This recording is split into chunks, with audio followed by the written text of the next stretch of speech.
আসসালামু আলাইকুম। নিশ্চয়ই সবাই ভালো আছেন। আলহামদুলিল্লাহ আমিও ভালো আছি। আজকে আমি আপনাদের সাথে শেয়ার করব কিছু প্রার্থনা। অনেকেই বলে আমার প্রার্থনা আল্লাহ কবুল করেন না, আমার প্রার্থনা কেন সৃষ্টিকর্তা শুনেন না। তা কিন্তু ঠিক নয়।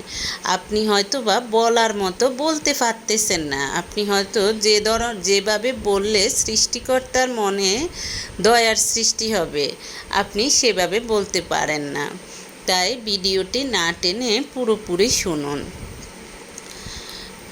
হে আল্লাহ, তুমি আমার দিনকে সাহায্য করো দুনিয়া দ্বারা, আমার আখেরাতকে সাহায্য করো তাকওয়া দ্বারা, আমার অলক্ষ্যে যা রয়েছে তা তুমি রক্ষা করো, এবং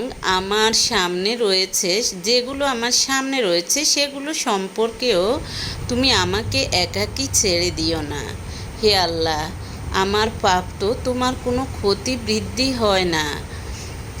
তুমি যদি আমার সমস্ত পাপ ক্ষমা করে দাও, তবুও তোমার রহমতের বিশাল ভাণ্ডারে যৎকিঞ্চিত হ্রাস পাবে না।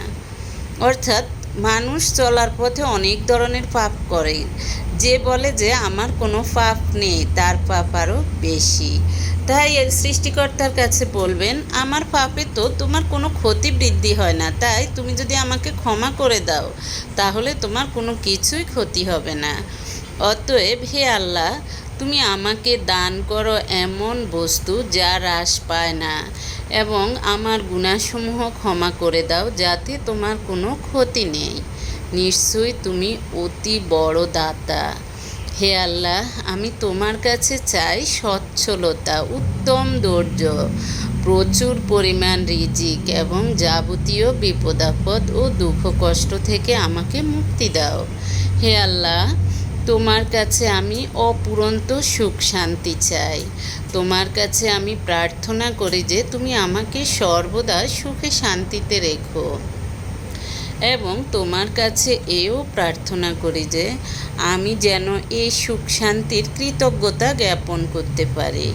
হে আল্লাহ, তোমার কাছে এই দরখাস্ত রইল যে তুমি আমাকে মানুষের মুখাপেক্ষী ও দ্বারস্থ হওয়া থেকে বিরত রাখবে। গুনাহ থেকে বিরত থাকা এবং ইবাদতে সক্ষমতা করা তো আল্লাহর শক্তি ও সাহায্য ছাড়া সম্ভব নয়। তিনি সর্বোচ্চ সুমহান। হে আল্লাহ, তুমি আমার ভেতরটাকে বাহিরের চেয়ে ভালো করে দাও এবং বাহিরটাও ভালো করে দাও। হে আল্লাহ, তুমি নেককার লোকদের যেমন সুসন্তান, উত্তম পরিবার এবং হালাল ধন সম্পদ দান করে থাকো, তেমনি আমাকেও তুমি এইসব দান